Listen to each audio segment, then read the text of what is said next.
Hey guys, as I told you, I'm not here today because I am taking a test. Instead of here with you, again, taking a test, so zero fun. I'll tell you how it is on Friday. Unless you're period 1, then I'll tell you on Monday. Anywho, by this time, you have already done the warm-up. Miss Lucas has already put it up, a song has already been played, and it's time to get started. So today we're going to be focusing on classifying examples of positive and negative feedback, what we've been working on, and we're going to be applying the vocabulary that we learned on Tuesday. And I'll show you that sheet that we did on Tuesday for those of you who are absent because you obviously have some things to make up. Reminders, homeostasis is on Friday. You have an assessment. Is open notebook. If your notebook looks like crap, sucks to suck. Don't make it look like crap. Make sure all of your pages are filled out. If they're not, check Schoology or email me or find a friend, create a problem solver. Stations 1 through 3 will be graded on Friday, and I will remind you of what those things look like when we get to here. Now it's time to do the goals. Miss Lucas is going to read the goals, so please pause the video while she reads the goals. Now that the goals have been read, I need everyone to turn to page 50. You are going to do the summary/answer. What does that mean? Well, I will tell you. So, on page 50, it looks like this. You did the card sort, you did all of your information here, these are your notes. Now I need you to answer the purpose statement of describing how feedback affects an organism. You have 3 minutes to do this. Ready, set, go. Pause the video. Alright, now that you are done with your summary/answer that I may or may not be checking to hold you accountable, now let's see what else we're doing today. Oopsie.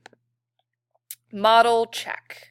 Alright, so these models, I'm going to give you the benefit of the doubt, friends. My Lisa class has already done it, and I saw some poopy models. So let's recheck about what exactly I may or may not be grading. So looking at your notebook, I'm looking at these things, okay? So on station 1, remember you get the pyramid thingy. I want you to generate your own 2D model showing me the hierarchical organization of living things. So do that right here. Or I can also grade using the pictures I researched, oopsie, typo, creating the model zooming in. And remember, you had that little foldable thing and you did piece by piece. So really all you got to do, friends, is put it in a 2D model instead of a foldable form. Or I might grade station 3, modeling the interaction of the 2 interacting body systems not described in the video. So that's basically number 15 on your Amoeba Sisters note guide. So let's talk about models, friends. When my Lisa class did this, for example, for station 1, modeling the organization of living things, a lot of them gave me this. Okay, so I have atom, molecule, cell, tissue, organ system. Remember guys, models are designed to educate. They're to help you understand. They're to show your understanding. This doesn't really do that. So when I grade your models, I'm going to be pretending like I know nothing, like absolutely nothing. If you leave something up to my interpretation, I will interpret it wrong. For example, here I have atom going to a molecule, and I have this arrow right here. What does that arrow mean? Heck if I know. I'm just going to pretend like it's some Harry Potter spell, and this thing just gets transformed into these little tinker toy things that you put into little geometric shapes. Cool for you. Then I have another Hocus Pocus Harry Potter, poof, it turns into an eyeball. Because that's what it looks like. Okay, I got a pupil right here, I got an eyeball right here. Apparently that thing's called cell, maybe that's type of eyeball. Heck if I know. And then, Hocus Pocus, we have here. I don't really know what these lines are because they're not labeled. So, I mean, maybe it's like waves, or maybe you like mowed your lawn and they're like those mow lawn lines, and then maybe this is like some sports equipment that was left out. Maybe like this, these are kind of like football shapes. So maybe some footballs left on a hilly field and it's a landscape. And that is apparently called tissue. Heck if I know. Then another Hocus Pocus. All of a sudden, I turned the landscape thing into a heart. That apparently is an organ. Don't know what organ. Maybe it looks like this? Heck if I know. And again, organ system. It looks like I have a heart with like octopus legs. Cool. So, if I'm going off your model, apparently that's what the organization of living things looks like. Awesome, right? Heck no. I need you to now pause the video. I want you to collaborate with your group members, and I want you to come up with a list of things that good models have. How can I make this model more better?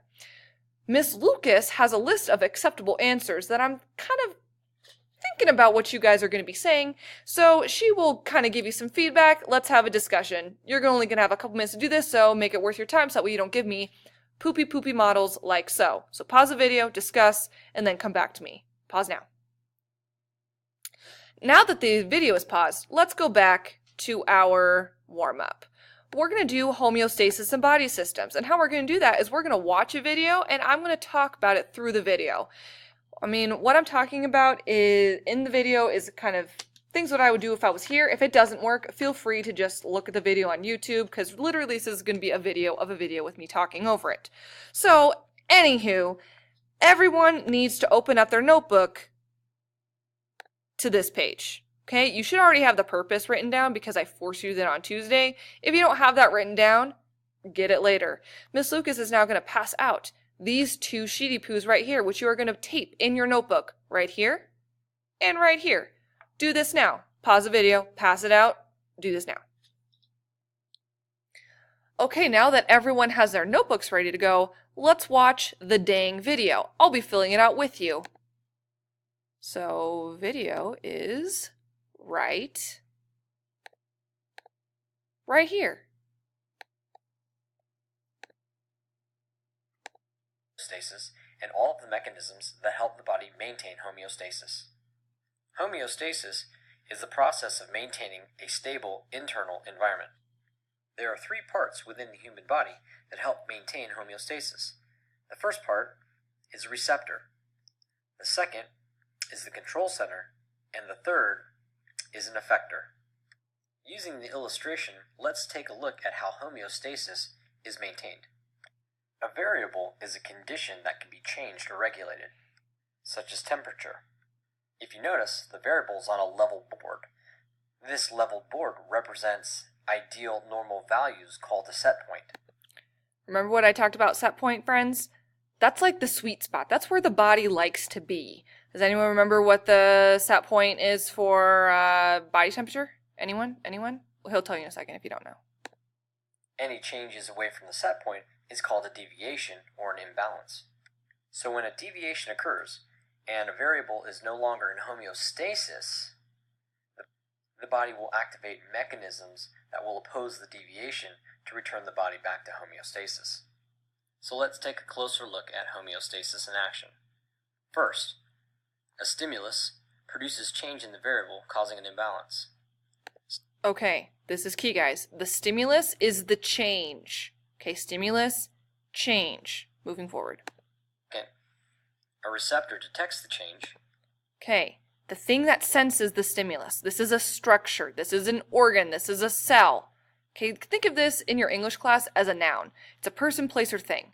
This is more like a verb. Okay, it's the thing that happens. Third, the receptor sends information to the control center. Fourth, the control center sends signals to activate an effector. And finally, the response by the effector counters the imbalance produced by the initial stimulus to return the variable back to homeostasis. Okay, so again, just like a receptor is kind of like a structure in the body, so is an effector. Okay, it does something, which is the response. Response is kind of like an action. The effector is a structure. There are two mechanisms which help maintain homeostasis. The first mechanism is a negative feedback mechanism. The second is a positive feedback mechanism. A negative feedback mechanism is a mechanism that opposes a deviation from the set point. Remember my car analogy, friends? This is like when you're driving in a straight line, but because the road's not straight or you hit a curb and your alignment's off, you're going to veer off to the left and the right, so you're going to move your hands on the steering wheel to try to maintain that straight line, that sweet spot, to keep your car going forward. It is the most common regulation mechanism to help maintain homeostasis. Below is the negative feedback mechanism for body temperature.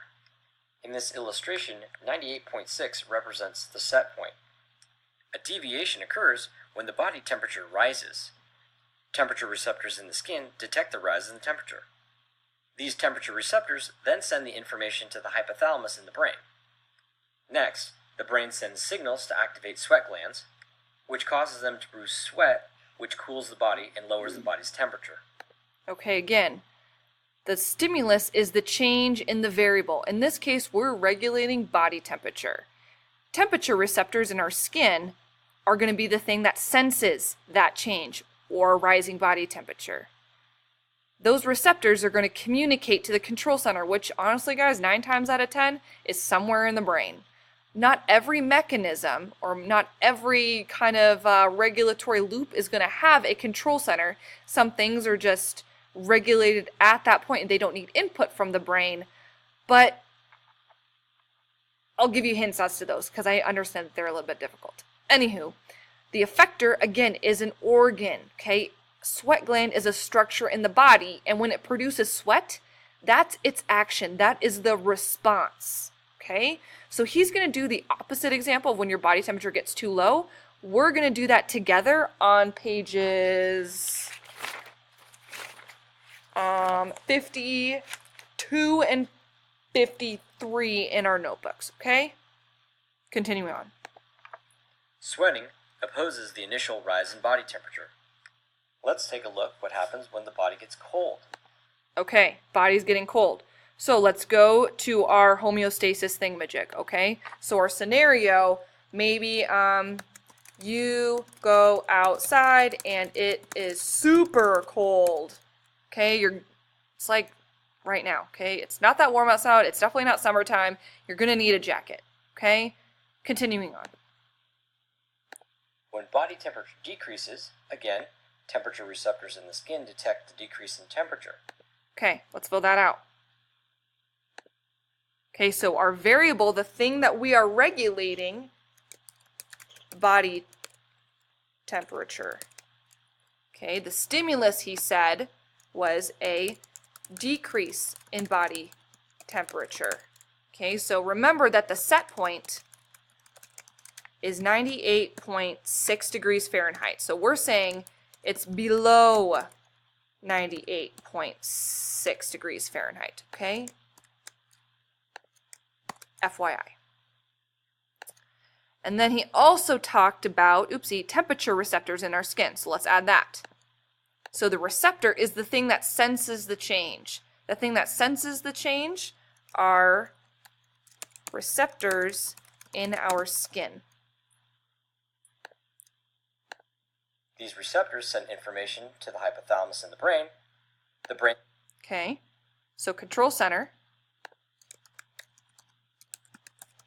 Hypothalamus in the brain. If anyone's seen Osmosis Jones, that's what that virus bad guy is trying to get at. Okay, he's trying to get to the hypothalamus so that way he could remove that little bead thing on that weird bracelet, and then Frank's body temperature would go out of control and he would kill him and the virus would win, and the end. Sorry for the spoiler alert. Sends signals to activate skeletal muscles. The actions of the skeletal muscles will produce shivering, which warms the body and raises the body's temperature. Okay. So let's talk about the effector. So the brain is going to talk to what? It's going to talk to the muscles. Okay? The muscles are going to respond by contracting and relaxing. Okay, your muscle contractions, which are going to come in the form of shivering, is going to raise the body temperature. Okay, cool, right? Shivering warms the body, which opposes the initial decrease in body temperature. Okay. So because it's trying to get back to the set point, okay, it's going to go back to 98.6. Is that positive or negative? It's negative, right?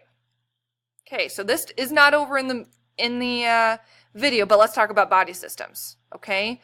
So if we're doing body temperature, I'm seeing stuff about the brain, okay? The brain